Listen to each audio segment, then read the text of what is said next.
The first known use of the word hymnal was in the 1500s, which makes sense for several reasons. One, Reformation. The Reformation encouraged people to move from, I saw this great word, I'm going to start using it, pew potatoes. I saw this in an article and I was like, it's mine now. So they moved from like pew potatoes to active participants in worship.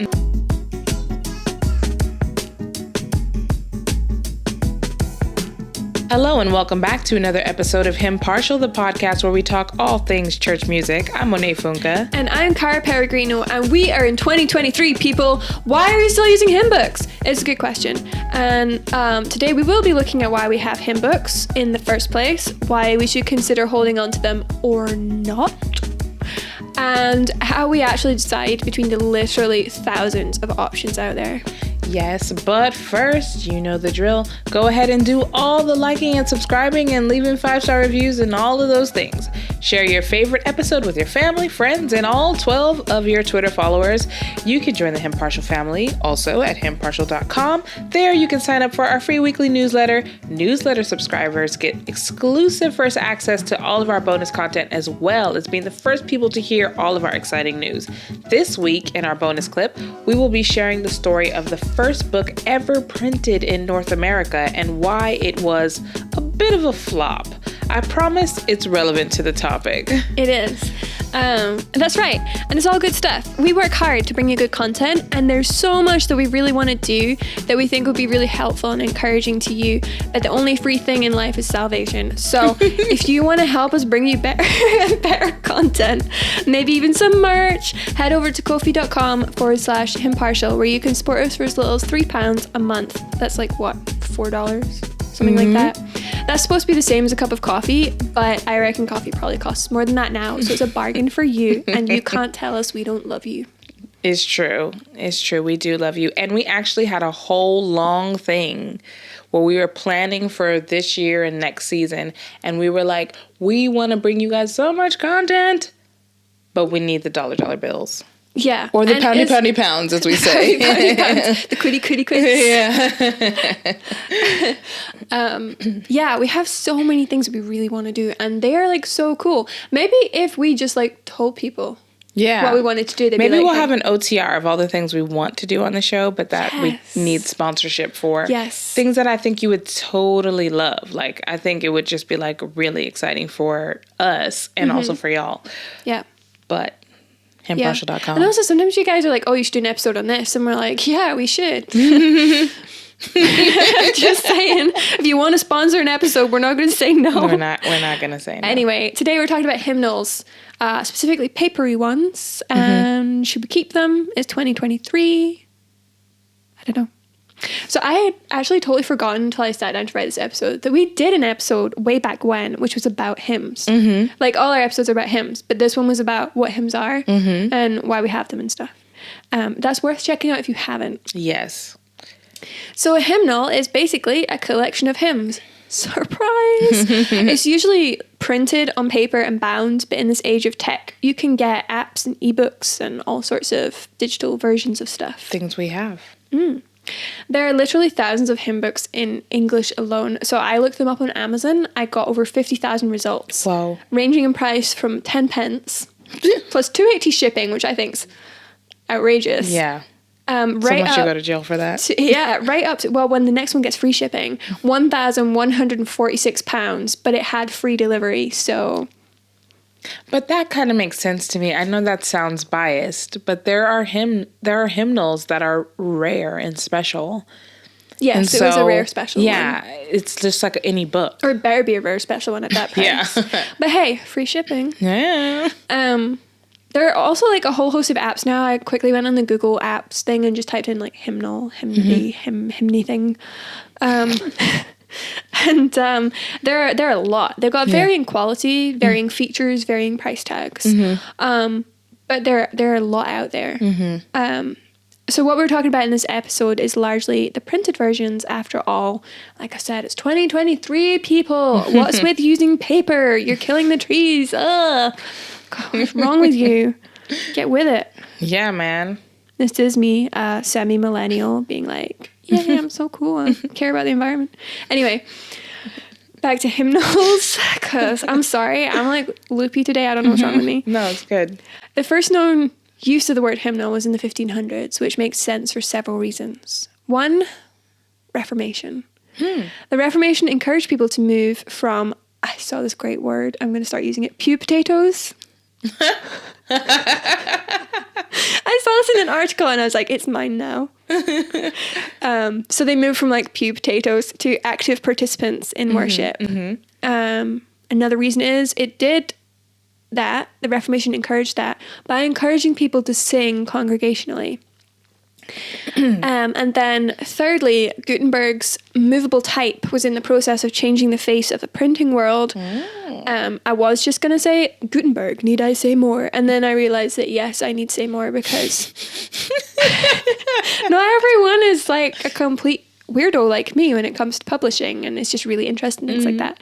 So the Gutenberg press, they didn't have to, he invented this thing where you could just have all the individual letters and set out a page at a time instead of having to carve the whole page backwards, by the way, so that it printed the right way around into a block of wood and then stamp it on paper.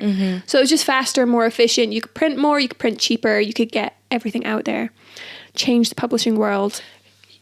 This is totally an aside, and we could cut this out. We haven't had any of those yet. No, we haven't had one. But our friend was over, and he's in publishing, and he made us watch this short documentary. It's on YouTube, and it was about the last print run of, I want to say it was the New York Times, before they switched over to digital. It was like the old system where they literally had to make like a cast of the thing out of metal. And like they like slotted it into like a little like newspaper sized box, and then they would like print a sheet of it. Like, it's crazy. Like they would literally have to cut words off. Like it was like you had to fit your whole story in that little tiny thing, or else they would like have to chop the thing. They'd have to cut your stuff up. Yeah, I mean, the printing world, absolutely fascinating. Even digital printing now, there's more than one way to do it. Yeah. Anyway, Gutenberg at the time was revolutionizing the place. It made hymn books, you know, you wanna do a print run of like 1,000 books, which was a lot at that time because nobody could afford books. Yeah. It was so much easier. And so it was easier to buy like 100 books for your congregation because it's easier to print, cheaper to print now. Anyway, obviously people wrote hymns since the dawn of the church, but collecting them and printing them and binding them was a new thing around about the Reformation. So in the early days, they were largely psalters because they were more psalmsy rather than hymnals. But the idea took off pretty quickly and soon became quite a common thing in churches, particularly Protestant churches. I think the simultaneous cultural shifts towards educating people more contributed too, because there's no point in printing hymn books for a church that's illiterate. Yeah. So it wasn't just about bringing worship into people's own language. There was also a move to teach more people to read and write so that they could access things like the Bible themselves. And that just all these things coming together at the time allowed hymn books and psalters and stuff to really kick off. Whereas largely previously songs were kind of just passed down by word of mouth. You just learned stuff from your parents and grandparents and stuff. It. Yeah. And then of course our old friend Isaac Watts turned up in the 1700s and he helped kick off hymnody in the UK. And so you start to get combined psalters and hymnals, and then the psalters gradually kind of just eke out. And it's just hymnals. Yeah. I'm for combined. But just saying that was the kind of history kind of trend. So what? What's this got to do with anything? Why are we doing this episode? It's not because we just run out of ideas. It's actually because it turns out that it's one of those weird subjects that you think, so what? And then you start thinking about it and you realize that people actually feel really, really strongly about this. Yep. Do we keep our paper hymn books, or is it time to get with the modern world and, I don't know, install that projector or something? Or, I mean, like, even if it's a digital hymn book, like, why use a hymn book when you could just make your own collection of things? Have your phones in church, Monet. Well, I'm just saying, like, a lot of churches don't have a restriction, even if they do use a hymnal. like they'll say, sorry, am I skipping ahead? No, I won't. Just finish your thought. We'll get to what we get to. I think a lot of churches, they'll be like, oh, okay, yeah, this is our hymnal, but this song that's not included in the hymnal could be old or new. We're going to sing this extra song. Here's a bit of paper. Or we base all of our projector whatever songs on this hymnal, and then like there's a special week we're going to have this other song. Yes, they do. Yeah. So I mean, like, even churches that have hymnals don't necessarily only have hymnals. Yes. Yeah. So yes, that's true. And we will talk around that a little. Sorry. No, it's fine. I was actually going to ask you, do you have a preference for hymn books or no hymn books? I don't have a preference. I could probably argue for having a hymn book more than I could argue for not having a hymn book. Because I think that a lot of churches are quite content with caring very little about music. Mm-hmm. Like, I mean, yes, we have opinions about music, like what type of style or whatever, or like, you know, we want to go with the trends. Yeah. But I mean, like, thinking critically about the content of the hymn. Do you want to do my episode for me? No. No, I think you're right. No. I think that's just my thoughts. I think you're right. I was kind of like... I'm in trouble. No, you're not in trouble. I won't discipline her on camera. No, I think you're right. And I think as you'll discover as we go through this, you've kind of just cut to the heart of the issue. Okay. Sorry. Spoiler! I don't have a preference. I like my paper hymn book.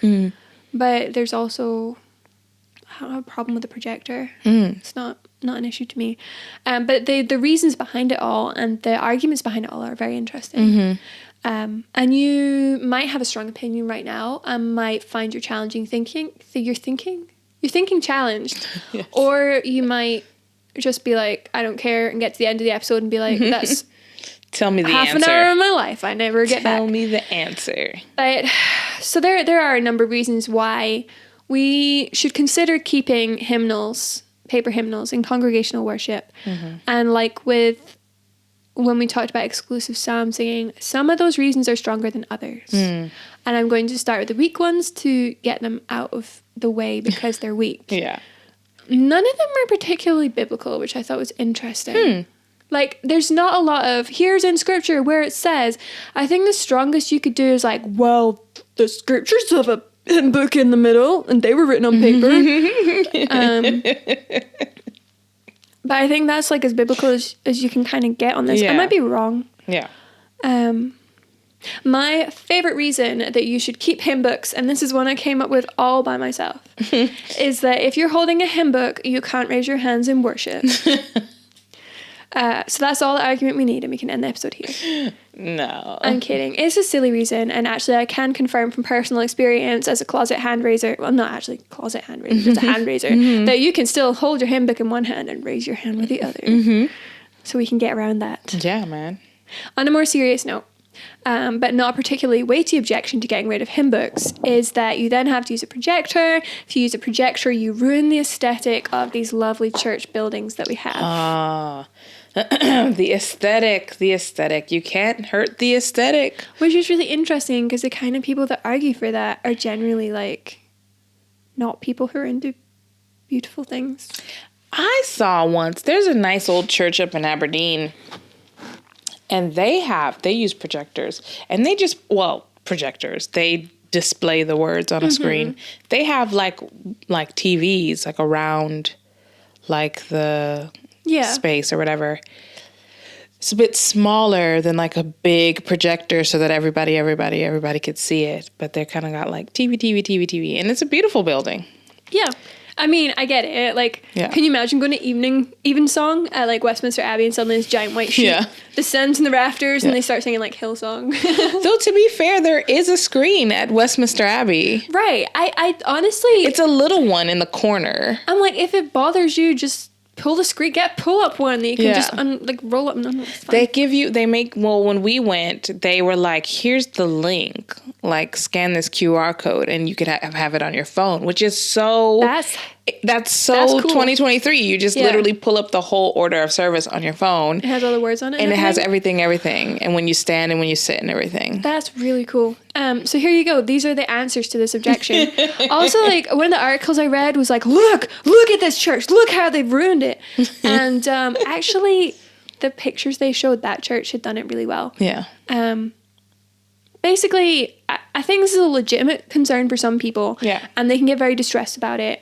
And so I thought I ought to mention it, but I don't personally care.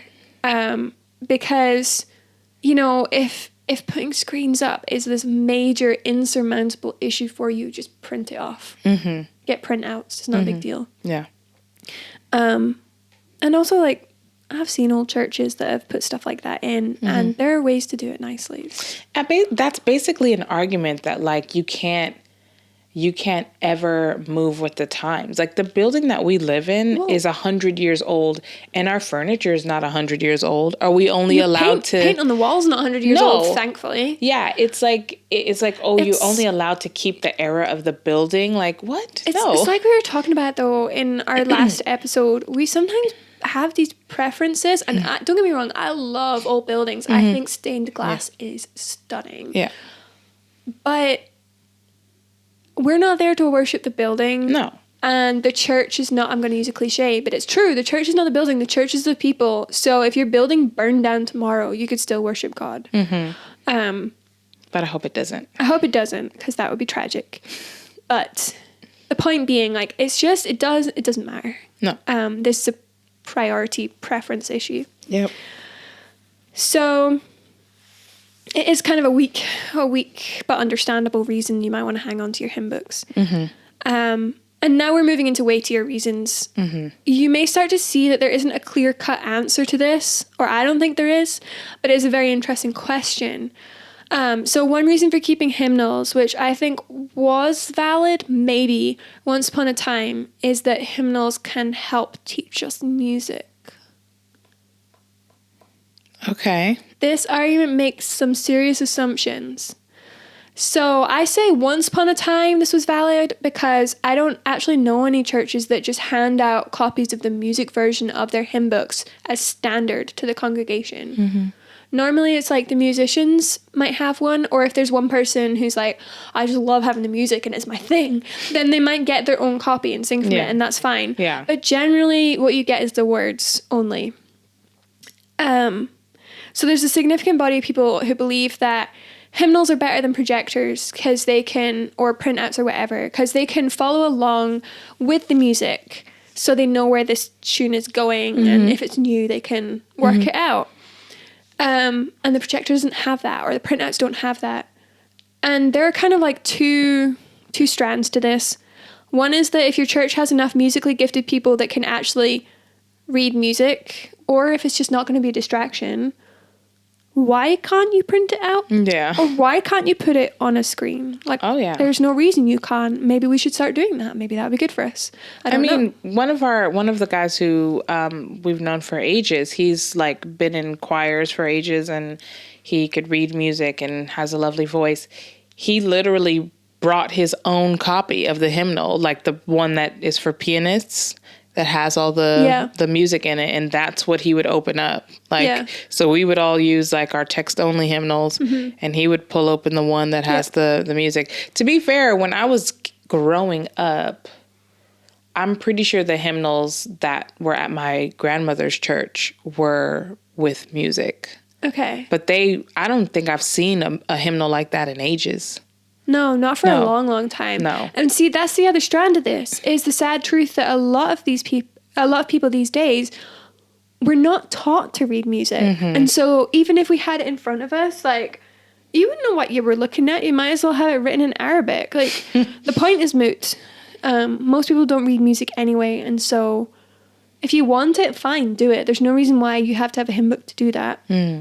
But also, most people don't read music anyway, so it's not that relevant. It's actually not a strong historical argument either. So back in Isaac Watts' day, in the earliest days of English hymnody, early days of hymn books, he deliberately didn't include the music in the hymn books. What he did was he would put the meter at the top of the hymn, which is something I miss. because I don't know that many tunes by heart, and I just use what I know. Yeah. And if I know the meter, I can pick a tune, and that's exactly why he did it. Yeah. He was like, most people don't read music, it's all good. What we'll do is they know a bunch of tunes, and they can look at it and they can go, that's common meter, I'll just sing that to this tune that I know. And Amazing then they can Grace. sing whatever they like. Yes, Yeah. Amazing Grace is one of them. So he just included the meter, and then you fitted it to a tune you knew. It's fine. Because back in the day, the tunes were a lot more flexible than they are now. People didn't actually mind as much if you sang stuff to different things. There weren't as many set tunes as we have now. A related issue is that we should retain hymn books because when we lose our hymnals, we lose our ability to harmonize. No. Again, this assumes that 1, you have the music in your hymnal, and 2, you can actually read it. And you might be surprised how many worship leaders today, like worship leaders, people who stand there and lead the singing, cannot read music, which is it's not a disqualification. I'm not judging them. I'm just saying this is a thing. People don't read music anymore. Even the musicians don't read music anymore. And harmonies are lovely, but they're not essential. I don't think. They're nice. They're nice. They're wonderful. But, like, I mean, I could tell you from experience as someone who does read music poorly that when I was in the worship team back in California, we hardly ever had sheet music to the songs we sang. The number of times my previous pastor would be like, here's some music, and he would literally hand me a cellist who reads music. Yeah. A lyric sheet with chords above it and go, you can play the tune from this. And I was like, lucky for you, I can. That's not normal. Oh, yeah, no, absolutely. I mean, but my whole thing was that when I was on this team, I was only to sing the harmony. I was to sing the alto part. So the main singer would sing the like soprano melody, whatever, and then I would harmonize. And I, first of all, wasn't super great at it at first, and only got to be like medium okay. But there was never music. It was always just I had to hear it and then try to find my way in the middle, what my harmony was. That's how a lot of people do it. Oh, yeah, totally. Like, that's how I play my instruments. I learned I can read music. I can read music really well, actually. But she's pulling faces at me for our listeners only. But actually, the majority of stuff that I know, a lot of hymns and everything, I know them from hearing them so many times that I can play them. Yeah. There's things I can play I've never even seen music for. Anyway, and then like people argue, well, back in the day people could read music better and more people could read music, and actually that's not true. That's not true. So they didn't read music. They understood what's called shape notes. So did you use like the do, re, mi thing in choir? Not in choir, but I was familiar with it. Yeah. If you've seen The Sound of Music and they sing that song like do, a deer, female deer, what they're doing is they're assigning a word, do, re, mi, fa, sol, la, ti, do, to each note in a scale. So do being the first one, and then there's 8 notes in a scale. So when they wrote this down, this was around about the 1800s they started coming up with this. When they wrote the music down, no matter what key it was in, the first note of the key would have a specific shape. The second one would have another shape. The third one would have another shape. And so the 8 different notes were shaped differently. And so you didn't have to be able to look at that and go, that's an E flat and it starts on an F natural. You just looked at it and you go, oh, that starts on a triangle. I can pitch this. And I can work out where it goes from the shapes of the notes. Interesting. So it didn't matter if you were like, I didn't start singing this in C, I'm just singing at my normal pitch. You could follow the tune even though you didn't really have the musical knowledge. So people didn't read music, actually. They were just musical. They still did read better than these days, but still, just some random history. Yeah. So that's us. In a related vein, another argument for keeping hymnals is that people have forgotten how to sing well these days. And I'm not sure how keeping our hymnals changes that. Yeah, I don't see that argument either. I might sort of agree. Well, this comes back to what we were talking about last week about people having singers and their mics turned up high. I think that the argument is more that because people don't know how to sing, we lean towards having one or two people at the front who are mic'd up and they lead everyone else. And those are the people who can sing and are good at singing, and they're pretty much the only ones you hear. If you don't have that, it encouraged your congregation to learn to sing out rather than let someone else do the singing for them. So if you keep the hymn books, you don't have the people at the front, and then they can't drown everyone else out and your congregation will actually sing. Yeah. Nope. You ever been in one of those congregations where they have their hymn books out and they still won't sing? Yeah. So these are arguments why I think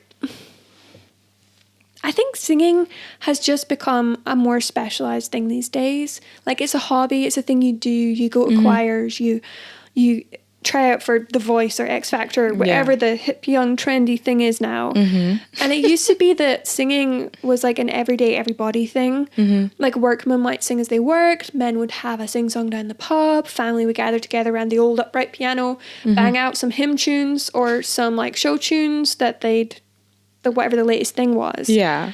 And it's kind of, I don't know. I think these days it's much more individualistic. And I think worship bands are a symptom of our changing views. They're not the cause. If that makes sense. That's just my tuppence worth. Yeah, that's an interesting way you phrase that. What? Yeah, just that they're a symptom. And I guess the symptom is that individualistic, hyper, what's the word I'm looking for? Hyper customized. That's not the word I'm looking for. Kind of culture when it comes to music. Wanting it stylized. That's the word I was looking for. Yeah. And you're like, I know a band. Yeah. Yeah. Yeah, I mean... No shade on bands. No shade on bands. Not. No it's shade not on having shading. people sing and lead the singing. No. That's fine.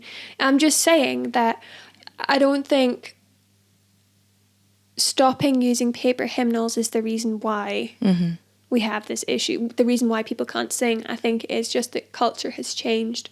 Singing has become a specialized thing, and then that culture has crept into the church. Yep. That's what I think. I understand this argument against having the equivalent of Coldplay lead the singing in your services. But do you know what? It assumes that if you don't have a hymnal, then you are one of those big churches with like a band and stage lights and like smoke machines and stuff. But aren't you? Well, you must be, or you're on your way there. It's just a step in the wrong totally direction. Folks, we're just a little silly today, so don't add I'm us. so sorry. But you know what? Like, a lot of churches are just small churches that have one or two musicians. They sing congregationally perfectly well. They just don't use a paper hymnal. So as you can see, people get really riled about this, but there's not a lot of like good arguments yet.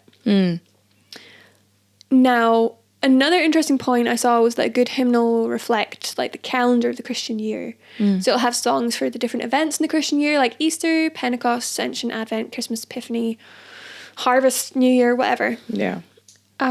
Good point, because you may not know much about the church calendar, and seeing those sections could make you more aware. It's interesting, but you can still find those things elsewhere. Although one of the things, you know what, I really appreciate about my paper hymn book is that it has opened up a whole new world of hymns to me. Oh, yeah, definitely. I have not even scratched the surface with the one hymnal we always are talking about on this show. Yeah, it has like 800 hymns in it, and I've definitely not sung all of them. I wonder how long it would take to do that. If you did like 2 hymns a day, you could do it in a year. But you'd have to do over 2 hymns a day, right? 800. There's 365. Is it 6? No. In a year. Is it actually 800 though? I thought it was 900 tops. I think it might.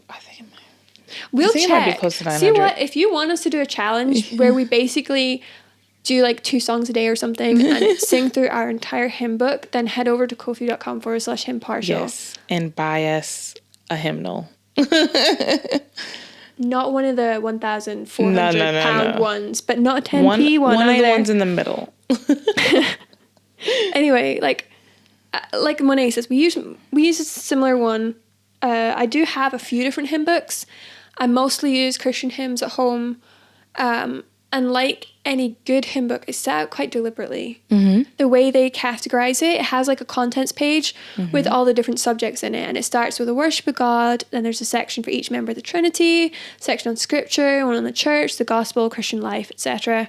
And within these are like these subcategories.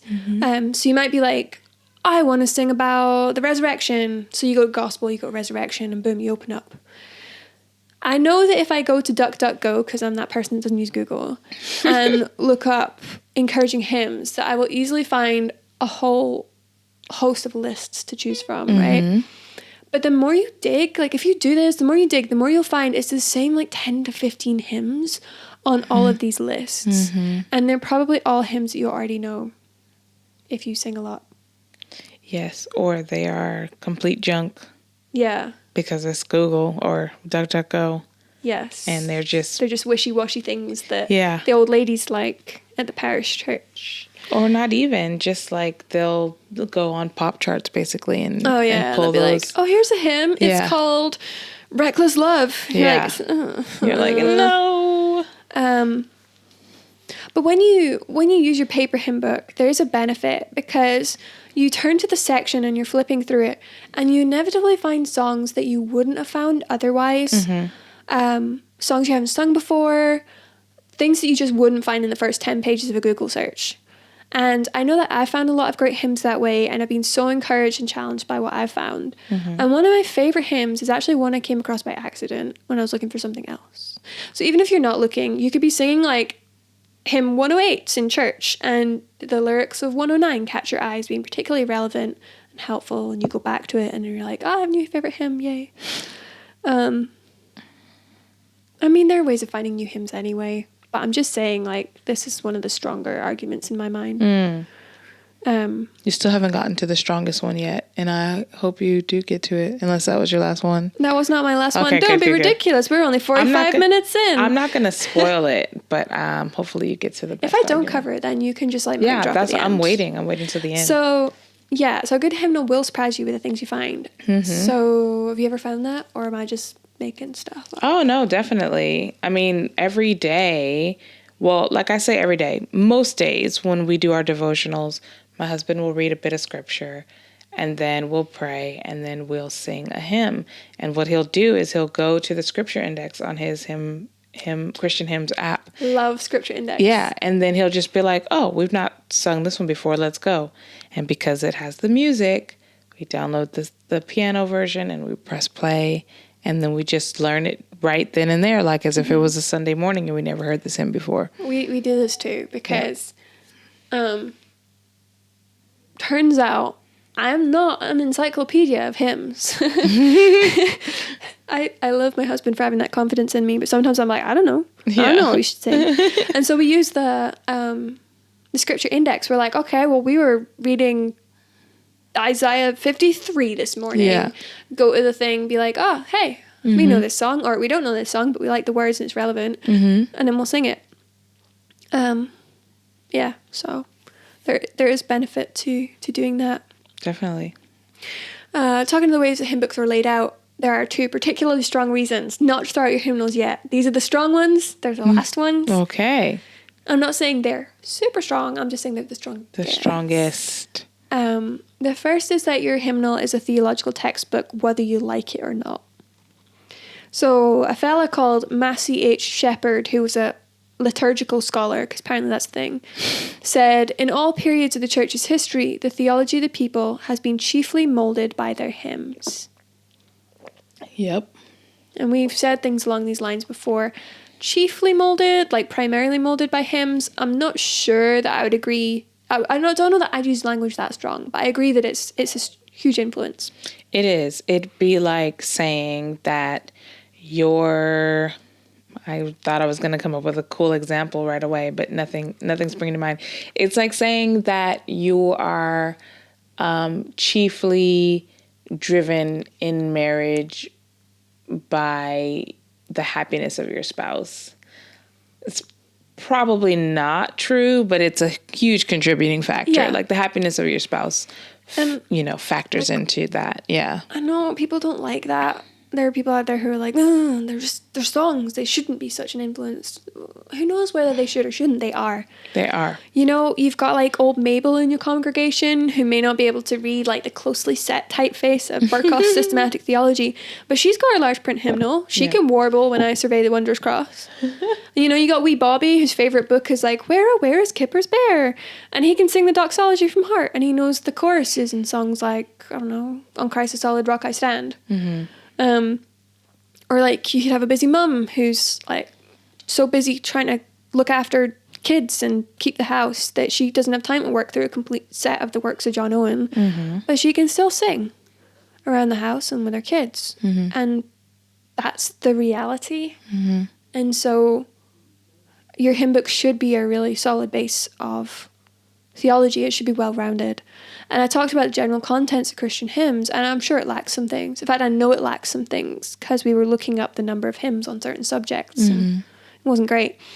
But one of the reasons why I value it is that it covers a broad range of important doctrine. And like, granted, some of the songs are better than others. That's just par for the course. But on the whole, the hymns are good quality and more than cover the fundamentals of the faith. And I think that's a strong reason for having specifically a hymn book, because when you have printouts or when you have a projector, it's there and it's gone again. And it's harder to reference stuff you've sung because you don't have it there in a hard copy. You have to go and look it up. You have to. The number of times I've been like, "Oh, I really like that song," and then by the end of the service, I've been like, "What was it?" Yeah. It's just harder. So, yeah. And the songs also come from a range of time periods, which I think is just as important. If it's a good hymnal. It's also like, it's a good reason to update your hymnal from time to time. You don't have to use them until they wear out. You can replace them and update them because new stuff's being written all the time, and some of it is good. Yeah. And to be fair, there are some eras that were much richer for hymn writers and some that were pretty rubbish for hymn writers. So it's not going to be like exactly the same number from every era. But I think I just came up with a really good business idea where churches trade, like they have like a subscription service to hymnals. Like they spend like 5 years with one hymnal and then they turn it back in and that hymnal gets recycled at another church and then they get a new set. It's our idea. You can't have it. Dibs. I'll cut this out so you guys can't steal it. Actually, do you know that would be really useful to a lot of people? There are people who subscribe to things like, there's a hymn book called Praise, and they have a lot of digital resources, and so they do update it. Is that the Getty one? No. No, that's Sing, isn't it? Oh, they're all the same. There's so many, and they have so many similar names. Anyway, point being, like, it's easier to do digitally. There's a reason why that's good and why it's bad. Which feeds into my second big point, which is that someone somewhere took the time to go through this mass of 2,000 years of material and carefully curate and collate the best and most enduring hymns from across history, if it's a good hymn book. So there, like we say, there's good new stuff being written all the time, and that's a good reason to update your hymn books regularly. Subscribe to Monet's Hymn Switch subscription box name thing. TBC. Yeah, we'll decide on a cool name for it. But it is a good reason not to just use your hymn books till they fall apart, but to update them from time to time. But the benefit of having like this long, slow process of creating a hymnal means that much more time and thought goes into it. It's much easier to kind of just throw things up on the screen or print it off on a piece of paper and have this constant stream of like maybe new chronologically, like it came out last week, maybe new like, oh, I've never sung this before, let's just add it. But not lasting material. Yeah. And I have nothing against new things. I know Monet teases me about being like cranky about people adding choruses to stuff, but I'm fine with new things. Yeah. And some songs are just written for their time, and that's okay, and we can sing them, and that's fine. But there's so much rubbish out there that there's value in being able to say to your congregation that this is the foundation. This is like the basis, the core thing that we draw from.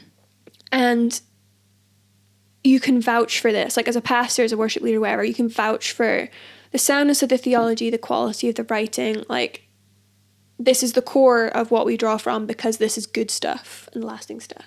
Yep. Because, like, even if you pull your PowerPoints or your print-offs from a specific hymn book of your choice and then supplement it with newer stuff that you've gone through and you've, like, vetted yourself and you know fits your theology, will edify the body, is singable, all that stuff. Having this kind of core body of work helps your congregation because it helps them know what's trusted material and where to start. And the time and effort and money that goes into creating a hymnal should encourage us to pick up songs that have either stood the test of time or are strong enough to go on and stand the test of time if it's newer. Which randomly reminds me of, like, another good reason to use hymn book. I promise I'm, like, coming to the end here. There is a huge benefit to seeing the whole hymn laid out in one place, like all the lyrics of the hymn. Yeah. Oh, yeah. So, like, it can help you see the flow of the argument and the development of, like, a theme or an image. And I think there's something good about being able to see that progression as you go. Whereas, like, when it's just a single verse at a time, you lose some of that. It's fixable, though. Props to Martin de Groot. YouTube channel. I love his YouTube channel because he has recordings of these hymns and he puts the lyrics up on the screen. But unlike a lot of YouTube channels, he doesn't do it one verse at a time. He puts as much as the song on the slide as he can. So you can see the whole thing, which I really like. I didn't even think about that, but that actually is a good point because I know sometimes you get to a bit of the hymn and you're like, and you want to look back on the first verse. Like, I don't know, maybe I'm the only one that does this, but you'll be singing it and obviously you're singing it at a slower pace than you read. And then you could, like, be finishing that line, la, la, la, la, and then you want to look up at verse 1 and be like, oh, wow.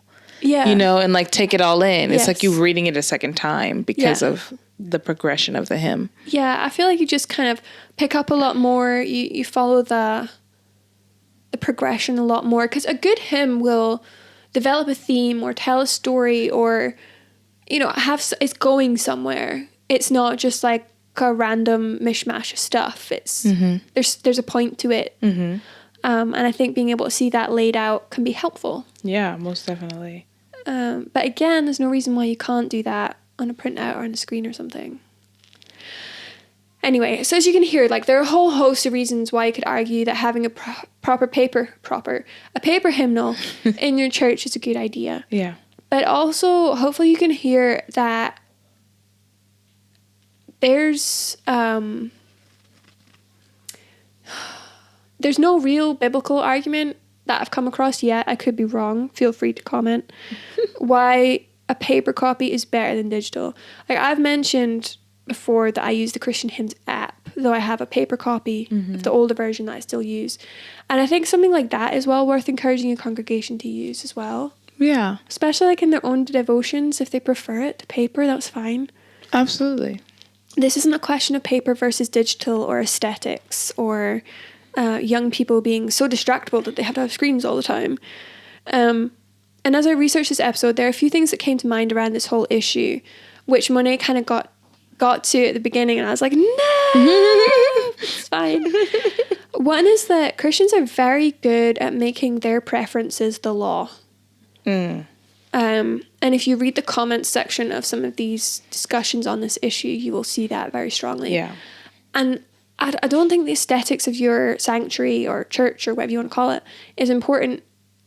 I think it's unfair to assume that everyone can or even should be able to read music.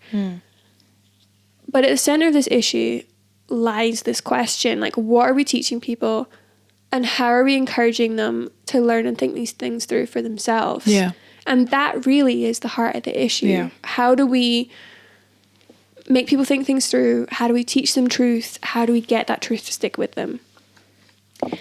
And from what I can see, like, the central 2 points are the concern to safeguard our theology and then that we help people actually internalize what they believe and take it with them. And the heart behind keeping a paper hymnal or having a core one that we pull from is the recognition that like we learn from song, and we want to make sure that we're learning good and right and true things about our faith. Yeah. And we don't want to be chasing every other new and shiny thing that comes along, though some new shiny things are shiny because they're actual real treasure. Yeah. But we do want to appreciate the wisdom of 2,000 years of believers who've gone before us. We want to have the discernment to recognize the real quality when we look at the multitude of new things that's being produced as well. And most importantly, we want to make sure that we are learning lasting truths that will help throughout our Christian lives, truths that will give us strength through trials and give us words to express our joys as well. So originally I considered giving some tips on how to choose a hymnal at the end here. Let's be honest, if you understand the heart of this discussion, those things I just said about what matters and why, then I don't think you need any tips. You're going to be okay. Amen, girlfriend. Amen. And I think you did actually hit the most important reason, and you hit it really hard and really well, which is safeguarding that theology and having that. It's a safety for a lot of churches to say, we trust the person who's curated this hymnal, and we want to kind of just stick with what they've set aside. And like, there's no reason why you can't branch out. You know, if someone brings out a hymn and you're like, oh man, we're still going to be singing that in 100 years. It's fantastic. Yeah. Add it. It's fine. Sing it. It's good. I have to say, I'm pro hymnal. I don't care if it's digital or not. You know, I think I'm pro hymnal in that even if it's your own church's hymnal, that you guys spend time curating and sitting there and I think a lot of the argument misses that point. Yeah. A lot of the argument is just about like paper versus PowerPoint, and really it's more nuanced than that. And to be honest, I really like the Christian Hymns app because I can search by word, which I can't do on paper. I can just type a word in. So I'll be like, oh, we were reading about God's judgment. Let's just type in judgment. Yeah. Judge or something, and just see what comes up and find some new hymns. And yeah, it's great. Good stuff. Lots of fun anecdotes to talk about. Maybe we'll get to them in the bonus. I'm not sure. But in any case, we want to hear your thoughts on the whole hymnal discussion. Does your church use a hymnal? If they do, which one? If they don't, do you think you're missing out? What's your opinion? Let us know in the comments. But I think it's an interesting conversation because, like Cara said, it's 2023. We're all digital. So maybe there's an argument for some sort of hybrid world where we're referencing a hymnal, but branching out where we need to be. But great discussion. Lots of things to chew on. We really do want to hear from you. Send us a message. Let us know what you think. Or tell us what hymnal you use, because there are a lot out there. Like, go to the Wikipedia page, list of English hymnals. Woof. Woof indeed. Or maybe, I was going to count them. Maybe you speak another language. Maybe English isn't the hymnal language that you use. So tell us what fun different foreign languages you sing from. But in any case, go to hymnpartial.com right now. Sign up for our free weekly newsletter. Make sure you buy us a cup of coffee today so that we can afford the next episode. Oh, can we make it to the next episode? I'm not even sure. I don't know. You're going to find out next Monday. Yes, you're going to find out. It'll be a horrible surprise. But in any case, go to hymnpartial.com. Support us there. Like this video, share this video with a friend. And until next time, we pray that the Lord would bless you and keep you. Bye.